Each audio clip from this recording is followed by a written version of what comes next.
called me Ushaka, a parasite, a mistake. To my father, the king of the Zulu, I was nothing but a shameful secret. To my people, I was a bastard who shouldn't have been born. But they forgot one thing. A fire that is cast out into the wilderness doesn't just die, it spreads. I am Shaka, and this is how a boy they named after a parasite devoured an entire world. This is my story. Let me take you back to 1787, to the moment my existence became a scandal. My father was Sinzanga Kona, king of the Zulu clan. My mother was Nandi, a woman from the Langeni people. They were not married. When she told him she carried his child, he laughed. "It's not pregnancy," he said. "It's just Ishaka, an intestinal parasite. It will pass." But I didn't pass. I was born. And they named me after his lie. Ushaka, the parasite, the thing that shouldn't exist. I grew up knowing I was unwanted. Every day the other boys would remind me. They threw stones, called me Incognane, the little outcast. Their parents watched and laughed. My own father refused to acknowledge me, refused to even look at me. My mother and I were exiled, sent to live with her relatives in the Langeni territory. We had nothing, no protection, no status, no future. But every night, as I lay with stones' bruises on my skin, my mother would whisper, "You are a king's son. Never forget. One day, they will all bow to you." I didn't believe her, not then, but I never forgot. While other boys played, I trained. While they laughed, I practiced. While they grew soft, I became hard. Every insult was fuel. Every rejection was a promise. Every stone they threw became a brick in the foundation of what I was building inside myself. They thought they were breaking me. They were wrong. They were creating something they couldn't control, something that would consume everything they knew. At 23, King Dingiswayo of the Mtetwa gave me a chance. He took me into his army. Finally, I could prove myself. Finally, I could show them what the parasite could do. But my first battle, I was disgusted. We stood in lines, threw our long assegai spears from a distance, maybe hit someone, maybe not.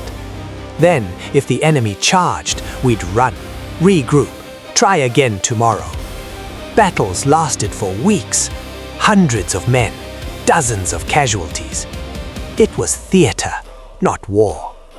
I watched grown warriors treat combat like a game, and something inside me snapped. This is why we lose, I thought. This is why we're weak. And that's when I decided I would change everything. I went to the blacksmith with an idea that would change warfare forever. "Make me a spear," I said, "but shorter, much shorter, with a broader blade." He looked at me like I was insane. "How will you throw it?" he asked. "I won't," I said. "I'm going to stab with it." The result was the ecloa, named after the sucking sound it makes when you rip it from an enemy's body. This wasn't a throwing weapon. This was death in close combat, personal, brutal, efficient. But a new weapon alone wasn't enough. I needed to change how we moved, how we thought, how we killed. So I threw away the traditional cowhide sandals. "We fight barefoot," I declared. Everyone thought I'd lost my mind, but barefoot warriors were faster, quieter, more agile. We could feel the earth beneath us move like shadows. Then came the shield technique. Traditional warriors used shields only for defense. I saw them as weapons. I trained my men to hook the enemy's shield with their own, pulling it hard to the left. This exposed the enemy's right side, their ribs unprotected. One upward thrust with the Ikloa, angled under the ribs, straight into the heart. Over in seconds. Next opponent. I didn't just create a new fighting style, I created a killing system. Efficient, ruthless, unstoppable. War wasn't a ritual anymore. It was science. 1816. My father died. The man who denied me, who cast me out, who said I was nothing. He was gone. And my half-brother Sigujana took the throne. But I had something he didn't. I had an army of men who'd seen what my methods could do, warriors who believed in me, who knew the old ways were dead. With King Dingiswayo's support, I marched home, not as the outcast, not as the parasite, as a conqueror. Sigujana lasted 3 months. Some say I had him assassinated. Some say he fled in fear. It doesn't matter. What matters is this. I returned to the place that rejected me, and I took it. The boy they threw stones at now sat on the throne they said I'd never deserve.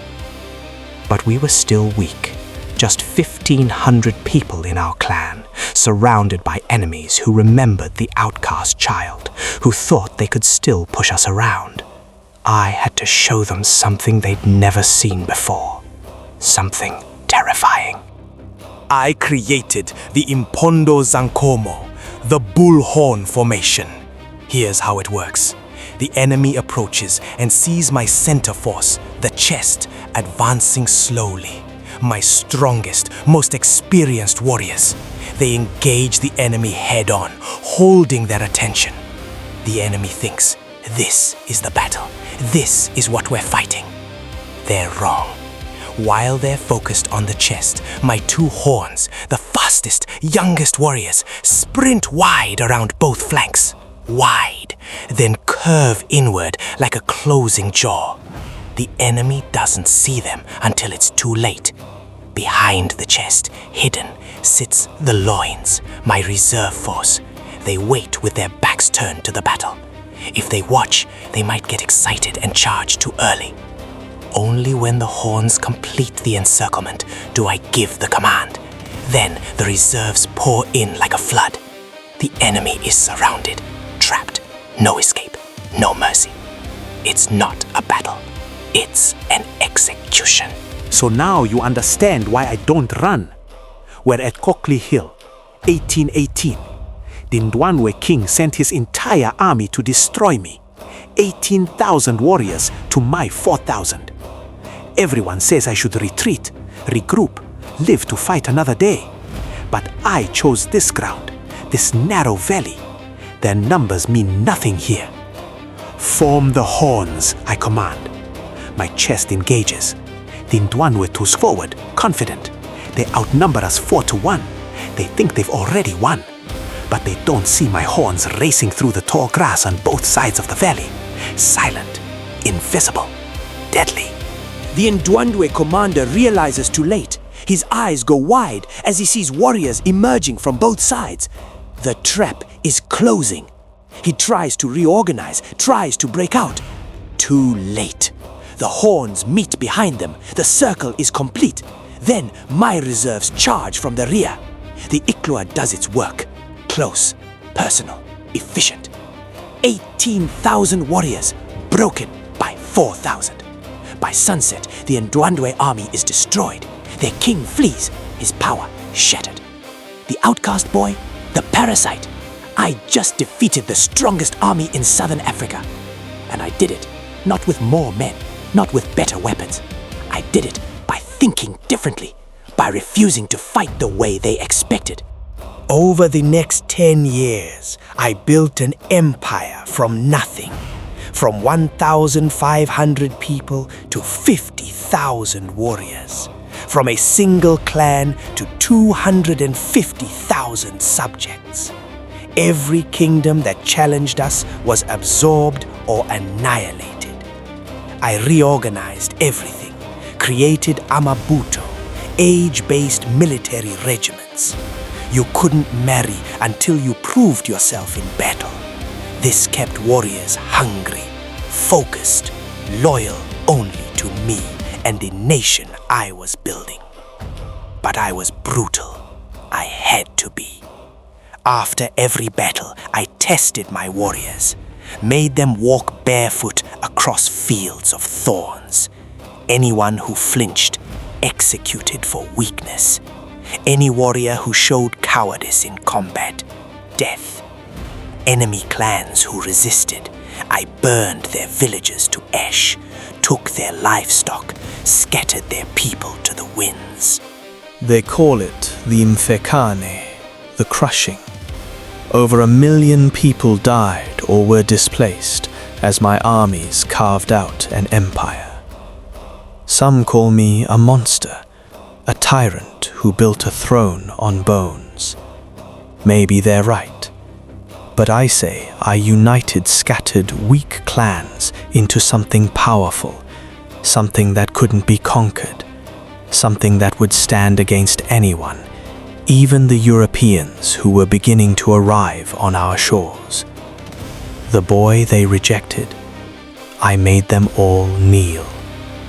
I never lost a battle, not once, because I never stopped thinking, never stopped innovating, never fought the way they expected me to.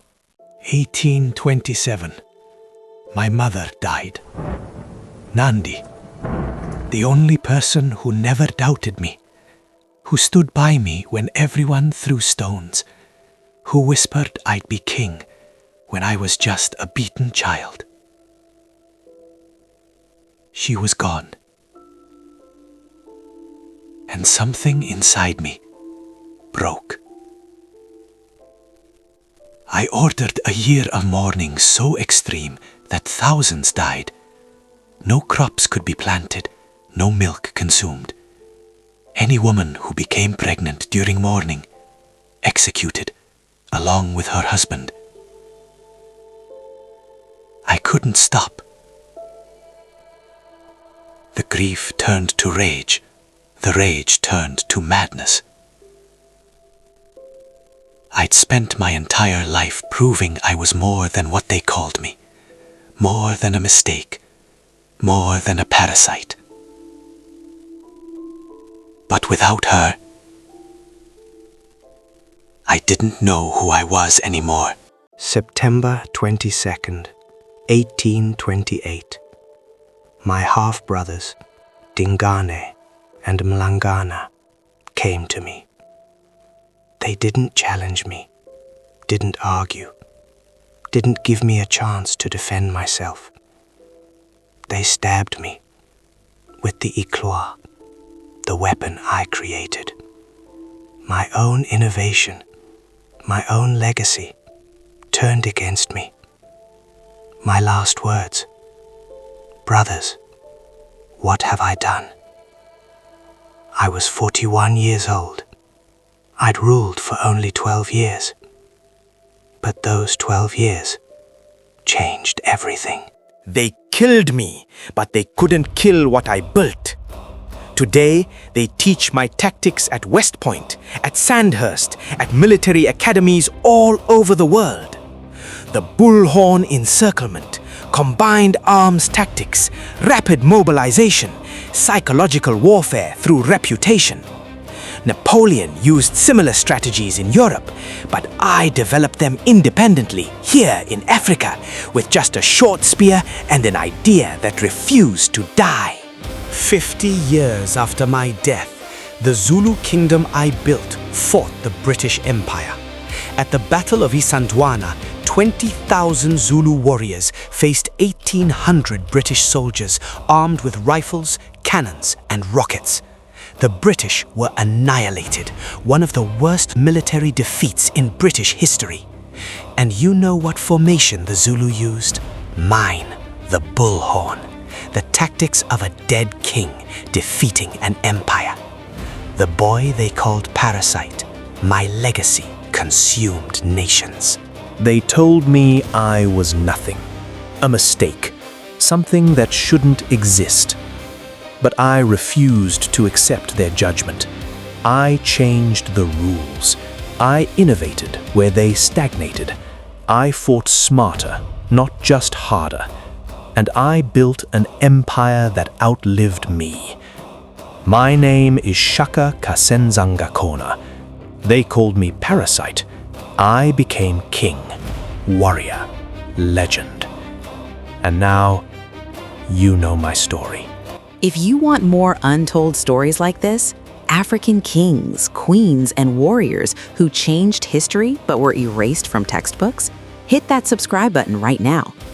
Next video, an African man who was enslaved, sold to Portuguese traders, sailed to Japan, and became a legendary samurai, serving the most powerful warlord in Japanese history. Yes, this actually happened. Drop a comment. Which historical figure should I cover next? I'll see you in the next one.